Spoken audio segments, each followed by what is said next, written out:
If you create a channel on YouTube, eventually you're going to have to do a guitar collection video. So today I'm going to do that video. This video is sponsored by Sweetwater, and the reason is because one of the things you're going to see in my collection, the theme today, is that I like all my guitars to be within a certain range of how much they weigh. And I'm going to explain why throughout the video. But more importantly, the people at Sweetwater said, hey, this would be a fun collection video, but also because Sweetwater actually shows you how much each guitar weighs and shows you actual pictures of the guitars in their galleries. And so therefore, it's very hard to buy guitars online if you're like me and you like to know how much a guitar weighs before you purchase it. Many times I'm on Reverb looking at guitars, sending emails to dealers or to personal sellers about how much the guitar weighs, and it's a lot more convenient when they post the information or actual pictures, because nothing wrong with being a little picky about what you want to purchase. It's your money. So today I'm going to show you my collection. I'm not going to be playing the guitars, I'm just going to be showing them. However, if you want to see the guitars, they're in most of my videos, so you'll see them in action if you want to look there. Also, I'm going to be showing you some guitars you've never seen in any of my videos at the end of this video. The first guitar I'm going to show you is missing a string. I broke a high E string the other day on this. This is a Fender American Professional Series Stratocaster with a solid rosewood neck. This is a Daphne Blue model. It is all stock. The only thing that's not stock on it is I put locking tuning keys. The next guitar is a 2013 Paul Reed Smith Custom 22. What makes this guitar unique is that it's a hardtail. They no longer do that. In fact, they no longer make the Custom 22 at all in the core series, but they eliminated the hardtail early on. They had the ability at this time when this guitar was purchased, when it was new, you could get a hardtail or a tremolo, and it also could come with a pattern thin or pattern regular neck. This is the pattern thin, so this is the smaller neck. It's in a Boyd burst. Originally came with dual 5708s in exposed bobbins, but I've replaced them with 5708s in chrome. Now we have a 2016 Gibson SG. This is one of my favorite guitars. You'll probably hear me say that a lot. I guess I think that's something instinctively all guitar players say. This has the 60 style neck, has Grover tuning keys, so therefore it's a little top heavy, not much, but a little bit, and I really like it, but it's not my favorite SG of my SGs. I'll show you my favorite a little later. This is also stock, except for I switched the switch tip to cream. This is a 2006 SG. This has the 50s neck carve, so it's a little chunkier than the other one. I actually like this neck carve, and it has the Kluson style keys. This is all stock, except for it has a Lindy Frail in the bridge, which I bought this used and it came with that pickup. Now we have a Taylor T5. I think this is the deluxe. It's got the upgraded inlays and the flame top. The T5 is one of my favorite guitars to play, especially late at night. It's like an acoustic, it's like an electric, but more importantly, it's a very quiet acoustic. That's why I like it. It's a great guitar, and it's also super light, and it's just fun. It's not a guitar that when I played them, I fell in love with the first time. It was something over time, it just grew on me why I like it. And this and the Godin A6 are definitely my favorite kind of thin body acoustic guitars that are also electrics by far. Slapping the bass. This is a Stu-Ham Urge model. This is the first Urge, not the second one. The first ones are 32-inch scale, so shorter scale, and a smaller body. A crap ton of pickups. This thing is 100% stock, and I absolutely love it. This has my flat wound nylon strings. So when I'm recording, that's how I get my mellow kind of P-bass sound with this P-bass pickup. Next up is a Floyd Rose guitar. That's right, the guy who makes bridges also makes guitars. This was sent to me by Tim Pierce. There's a video coming. This guitar is very unique. It has what's called like a ramp. You can see that. I don't want to get too involved because I want you to watch the video. Like I said, it was sent to me by Tim Pierce. If you haven't seen Tim Pierce's channel, please check his channel out. He's amazing. Check out his lesson course. Next, we have my GNL ASAT asshat guitar. It is in Margarita Lime finish. It has an arm carve. I had this one made when I visited GNL, and I did a video of their factory and the history of GNL. You can look at those videos on the channel. And while I was there, I said, I fell in absolute love with their guitars, and I said, I need to order one. So I ordered this one. This one is pretty stock. In fact, there's nothing so special on this guitar that it's not considered a standard model. So even though it has some specifically cool features, it's not different than any other standard guitar you can get from GNL. Here is my limited edition Gretsch. This is an anniversary model. This is called the something 6118 Junior. I'll put the name right there. This is a smaller body Gretsch. It looks big, but It's not. It's actually just slightly bigger than a Les Paul. And it's a fantastic guitar. It's got TV Jones Filtertrons. This guitar is stock, except for I added my strap locks. It has Gotoh locking keys on the back. It's made in Japan. It's a fantastic guitar, and I absolutely love it. The back kind of looks like that Margarita line probably in the camera, but it's really a really deep gold, but it's basically gold. This is a Halo guitar. They're a semi-custom guitar company. This guitar was an idea I had to have something like a Tele made. So it's a semi-hollow guitar with a Tele carve. In other words, there's no arm carve or belly carve, but of course it has the dual cut like a Strat. Has the switch tip and the bridge and the electronics like a Gibson Les Paul. The scale length is 24 3/4 like a Gibson Les Paul. It is a mahogany neck, mahogany body, and it has an ebony fretboard with a scalloping from the 12th fret up, and it comes with off-brand locking keys. Next up, we have a made in Japan 7620. It has the DiMarzio pickups. It is dirty. If you watched my 7 Things You Don't Know About the Ibanez 7-string, you know that this neck is more narrow than the newer ones, and therefore the neck feels a little smaller. This is my absolute favorite Ibanez 7-string guitar, and it's pretty straightforward. It's a basswood body, maple neck, with a rosewood fretboard. Next we have my Fender Custom Shop Copper Strat. This is called Arizona Copper. It is a quarter sawn maple neck with a rosewood fretboard. It has Spurzell locking keys on it. And this one has what's called black stock pickups on it. These are humbuckers, and then it has a 3-way switch, coil split in the neck position, volume and tone. And then everything after that, it's stock on the guitar. And I absolutely love it. This is one of my favorite guitars. I think I bought this in 2007. Now we come to the Danelectro 59. The 59 is, I have a video about these guitars. They are made of basically fiberboard. They are pretty much entirely hollow. They sound great. This one's made in Korea. Super light, plays awesome. It definitely is one of the cheapest, best guitars I think that out there. I think I paid $250 for this guitar used. You can pick these guitars up, I think new now, for under $500. Fabulously put together and very unique in their sound. So if you're looking for something really cool sounding, something different than your other guitars, this is the way to go. Sometimes when you're jamming with people, if there's a lot of guitar players on stage, this is the guitar to grab. The mids are so defined that you really can poke through on the mix. Next, we have a PRS S2 semi-hollow. They've discontinued this guitar. I owned about 3 of these over the time, and this one is a trans black. As you can see, it's very dirty. I didn't clean any of these guitars in the video, by the way. This one just seemed to play and sound the best, even though this one's had the most issues. I've had some paint chipping on the neck. I've had all kinds of issues with this guitar, quality-wise, but it just sounds amazing and it plays great. So over the years, I just kept this one. So this is the one I keep, and this is the one I play. As you can see, usually if you see a lot of handprints on the guitars, it's because I'm playing them a lot.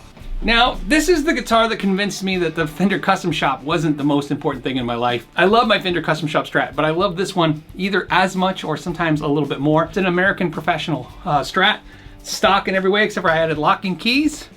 And I updated the pickguard to black. I think originally this pickguard was white. I know I keep saying stock except, but I just want you to know I'm not leaving anything out. And it's also got Shawbucker pickups in it, and I like the Shawbuckers a lot, but there's just something about this one. Like I said, guitars are very funny that way. Sometimes there's just something about that guitar. Okay, this is my Kiesel single cut bevel custom guitar in purple and pink crackle finish with green pickups. It is a neck through. It's mahogany neck with mahogany body. It's all stock. The only thing that's going to be changed on this guitar is I will put eventually strap locks on it. I absolutely love this guitar. The thing that's cool about this guitar is that even though it's 80s looking, it is spec'd out like a more traditional guitar. 10-inch radius fretboard, hardtail bridge. It's just more kind of chilled out, less shreddy like, but man, do I love this guitar. Gold top Les Paul Standard. This one is a 60s neck with Grover locking keys. This guitar is 100% stock. Just something about gold tops. I always like playing them, like them. There's something about them. Now we have my Charbel DK24. This is a stock made in Mexico DK24. Except for every time I say stock, I say except. It was custom painted by the guys at Paint Huffer, and they even put my logos in it. This is one of those guitars that I bought, I absolutely love. You probably can't tell in the camera, but this is 2 tones of blue. The outer side of the guitar is a darker blue than the inner side, and then the same logos are in that darker blue. Here's my seriously custom 24. This one was made by my buddy Nathan and a bunch of PRS employees that helped him. Pretty amazing, not only for that level, but also as a custom 24. They were very rare. You see custom 24s with a hardtail. And I don't necessarily prefer hardtails over tremolos or vice versa. Some guitars are hardtails and some are tremolos. This 3-way switch, volume and tone. This has a PRS metal in the bridge and a 5708 in the neck. It has a satin finish neck on the back. Absolutely flawless. It's one of my most cherished guitars.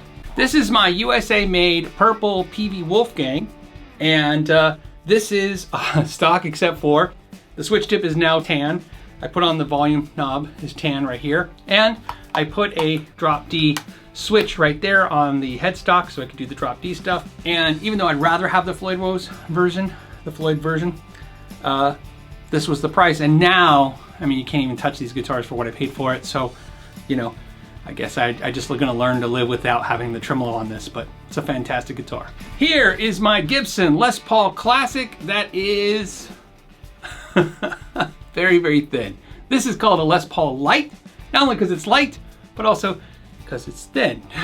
It's very thin. This is 100% stock. I've left it alone. It's got Grover tuning keys. It's got the 60s style neck, and you can imagine why I wanted this. I wanted a Les Paul that was on the lighter side, and definitely my go-to Gibson. This and the SG P90s are probably the 2 Gibsons I play the absolute most. Here is my RG 550 reissue. This is the 2008 I bought, 2008 reissue. I have a 1 humbucker JB in the bridge position and a 1 volume knob. And I thought one day, well, you know, I really like this RG 550. Why don't I just make that a 1 pickup guitar? And the main reason is I am a constant pickup switcher.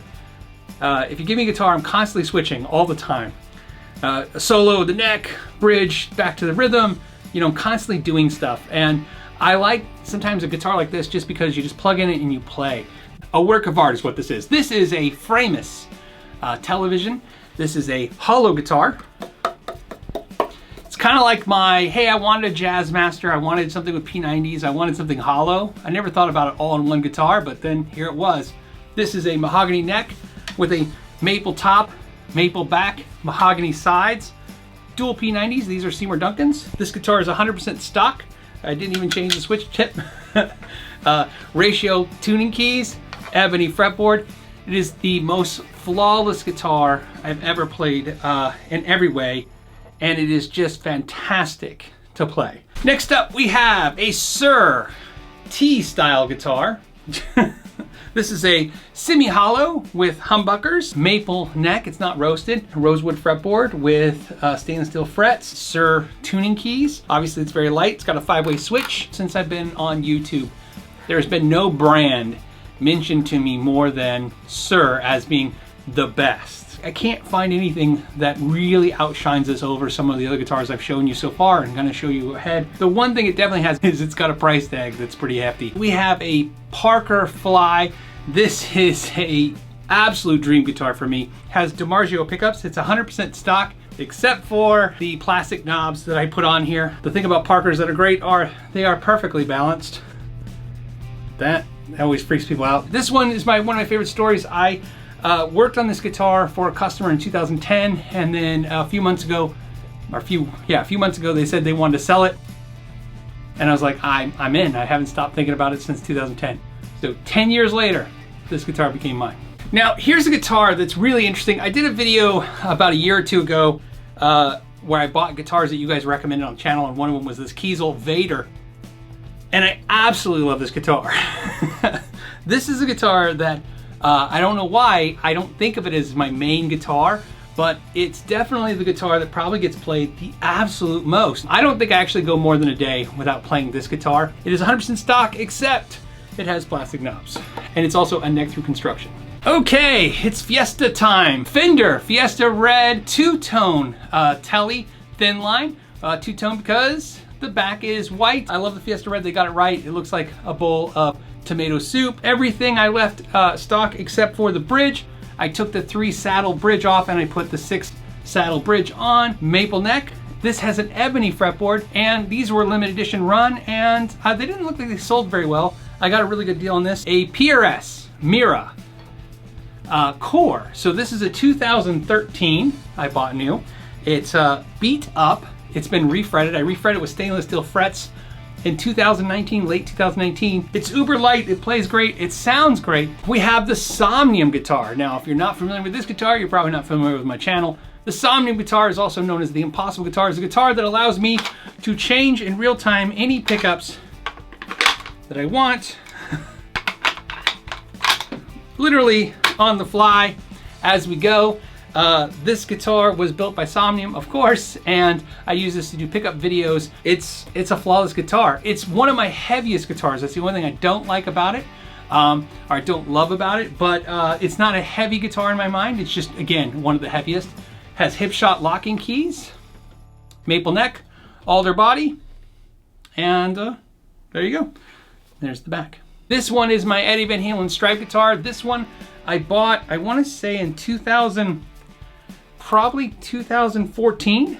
That sounds about right to me. Basswood body, maple neck, made in Mexico. I added the attachment on the back to hold the Allen wrenches. Other than that, it's stock. I didn't even have to change the knob. Obviously, you know why I have this guitar. That's why a lot of us have this guitar. It's because he was an amazing player who touched so many of us, and I wanted a piece of history, and I feel like this is cool, and I like playing it, and that's why I have it. It's one of my more indulgent guitars. In other words, there's no reason to have it other than I just love Eddie Van Halen and I want one of his guitars. My Ibanez AZ. This one is 100% stock. I didn't have to change anything on it. And I like this better than my Sir. I like it every way better than the Sir. Fender Standard Telecaster. I think this was called the Magnificent 7. This is seafoam green with a matching headstock. It also has some changes. Here are the changes. It has the Rock Rabbit plate, so that the switch is at an angle. I put a Strat switch tip on there, so again, so I can get to it. I have the cream Jazzmaster style knobs that I absolutely love. I have upgraded the pickups to Lindy Fairlands. That's what's in the guitar, the blues set. I have Fender locking keys. I added that to it. When I changed the bridge out from the 3 saddle to the 6 saddle. Made in Japan, Prestige, Joe Satriani guitar in something pearl, like black pearl, like the pirates, black pearl. It is stock in every way, even the knobs, it's stock. This is an opportunity buy guitar. Basically, I always wanted a Joe Satriani guitar, and even though I wanted either the Muscle Car Orange or the other ones, this one just presented itself in a perfect situation. It's fantastic. So here's a 2015 American Standard Strat. So this is right before the change of standard to professional. Love the neck on this guitar. This is a great guitar. In fact, I love this neck so much, even though this guitar got dropped. That's how I got it. It was a guitar that got damaged. There's a big dent right there, and it's cut in 2 slices cut. And I absolutely couldn't stop playing it. I loved it, and I didn't even care. It's one of those things, like, I don't care. I don't care about that dent. I just love it. I changed the tuning keys to locking keys. It's a alder body with a maple neck and rosewood fretboard. And of course, I did change the pickups and the bridge. So the bridge on this is the push-in tremolo style block bridge. So I added that. And the pickups are black stock copper heads. So the bridge is wound a little hot with a telly plate style pickup underneath it. Very, very cool. It's got a lot of warmth and fullness. It's a fantastic guitar.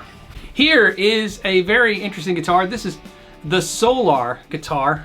Ola England owns the brand Solar. And this is another one of those guitars everybody's like, you gotta try a Solar, you gotta get one on the channel. I reached out to Solar Guitars, I said, look, I wanna buy a guitar, but could you do me a favor? Could you take it out of the box, or could you weigh the boxes? Could you find me the lightest one you have? And Ola England himself sent me an email back and he said, Phil, we'll just send it out to you. And I said, look, I really, please, thank you so much. Thank you for offering to send one out, for the channel. However, I'd rather pay for it and have you weigh it, because it's one of those things, like, if it's not light, I'm not gonna play it. Not only did he weigh it, they weighed it and shipped it as a gift, and I'll never get rid of it because it was just a nice gift, and it was nice not only to send it for the video. This color was also immediately discontinued and it's my absolute favorite color. Some people think it's red. It looks like burnt orange. It's definitely a very burnt orange guitar. It's fantastic. It's 100% stock. I tell myself all the time I would change maybe the knobs or the pickups, and to be honest, every time I pick it up I go, nope, it's perfect. Now we have my Kiesel Theos guitar, a roasted maple neck, alder body, maple cap, not a veneer, but an actual maple cap, 2 humbuckers, Godo style bridge or Godo bridge, volume tone, 5-way switch, rosewood fretboard. Kind of like, okay, I want a Suhr Modern, but I really, before I go and take that leap, let me see what the Kiesel guys can build. And it's absolutely perfect. Stainless steel frets. I love the pickups. Of course, the only thing I changed was I took off the metal knobs that came with it, put the plastic knobs on there. And it's a slightly larger body, and it's also chambered. Fantastic. I'll say this again.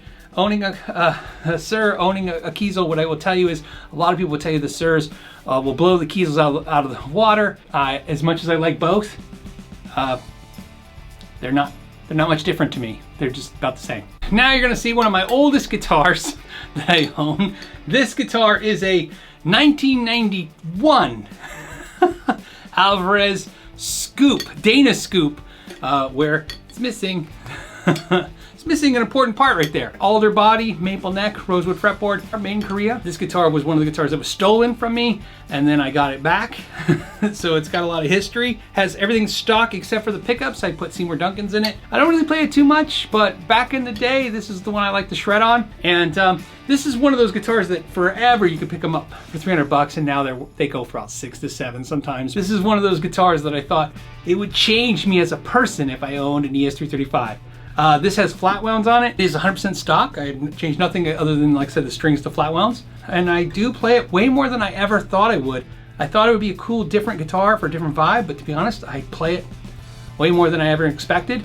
And I absolutely love it. This one, again, was very hard to get, especially for the weight.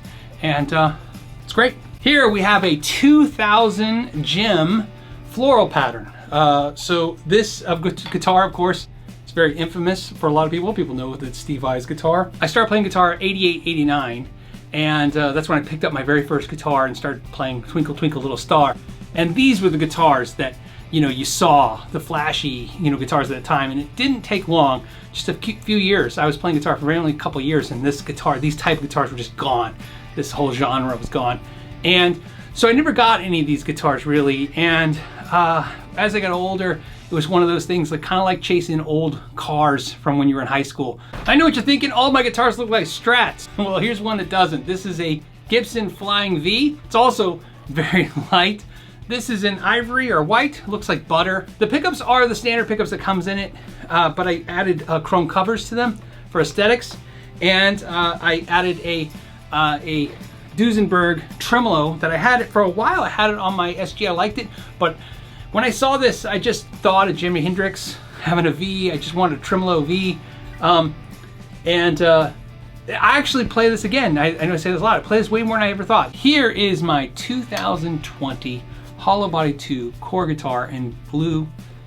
And it's absolutely a beautiful work of art. This is a carved maple top, not bent top, with a matching carved back. This is not a tin top, but it looks like a tin top. It's in nitrocellulose lacquer, mahogany neck. This one is definitely different. This is a Nuno Bettencourt N4 from Washburn. This is a USA one, and of course you're used to seeing them with no finish, and this of course has been dipped, is what they call it. They literally dip this in paint. The only modification to this guitar, of course, is this is the 59 that normally would come in it, but I have it zebra, and I put a JB instead of the Bill Lawrence, and I put the Allen wrench holder on the back. And this is an ebony fretboard with an alder body, and of course it plays fantastic, and I had Nuno sign it. So there you go. Now we have my Kiesel Delos guitar, and this looks like a Strat without a headstock. It's because it's a Strat without a headstock. Very cool, humbucker single. It's all stock. I left everything the way it sits. It's a roasted maple neck and fretboard. It's fantastic. It's now my travel guitar. Anywhere I go, I take this guitar with me. This is the ultimate travel guitar. Custom made Warwick streamer bass. This is very custom. It's 32-inch scale, so shorter scale. Has dots added to it. Warwick usually doesn't like to do dots. I had him do that. Bell brass frets, brass nut. They have Wingay neck with Wingay tuning keys. This is a solid brick of maple. I would say solid, it's 2 pieces, but it's solid. There's no veneer top or even a maple cap. It's entirely made of maple. They used a piece of maple to carve the back plate as well. And it has all black hardware, which is pretty obvious. It's fantastic. It's a dream come true bass. When I was in Germany, I was able to talk to the guys at Warwick and have them build this for me. And when I bought it, I don't regret anything about it. Now we have my last and final bass. This is my American 2004 Jazz Deluxe with a maple neck. It has a drop D tuning key that I added to it. And I have Bartolini pickups and Bartolini active electronics. And this is my main bass. I play this bass pretty much 100% of the time. Now we have a 2016 Custom Shop Gibson R9. I mean, it's a burst. It's absolutely perfect, and it's 8 pounds 6 ounces, so very light for Les Paul. Big chunky 50s neck, tons of tone. I've played some Eastman guitars that were vibed like this, and I've played some Maybach guitars that were vibed like this, and as much as I'm impressed with the guitar, those guitars for a significantly less amount of money vibed really well. Now we have my Paul Reed Smith Custom 24 Arize Verde. This is the main Custom 24 I had before Nathan made me the one he made. But to be honest with you, I really feel connected to this guitar in a lot of ways. I love the way it sounds and plays. I've used it a lot, and I just really like it. And it's nice to have a tremolo version and a hardtail version of the same guitar. There's things I like about both styles of guitars, so I'm connected to it. I want to say this is a 2014, so I bought this in 2014. There you've seen most of my guitar collection. I do have a few other guitars. Sometimes some of the guitars are just here for the channel. They're just visiting for the channel. So of course I didn't really highlight those guitars as well. Here's why I focus on this. When you're playing guitars, if you want to own a bunch of guitars, what you want to do is you want to play them. You know, they are beautiful wall art, don't get me wrong. I mean, I would buy more guitars to hang on the walls before I would buy paintings. But that being said, I want to play them. And what I learned is that when they're very consistent in the way that they feel, when the weight-wise, you tend to just play them. There's no like, oh, I'm going to play the light one or I'm going to play the heavy one. You just pick them all up and play them. That's why I focus on that. On that note, I'm going to let you guys go. Thank you so much for your time today. Till the next time, know your gear.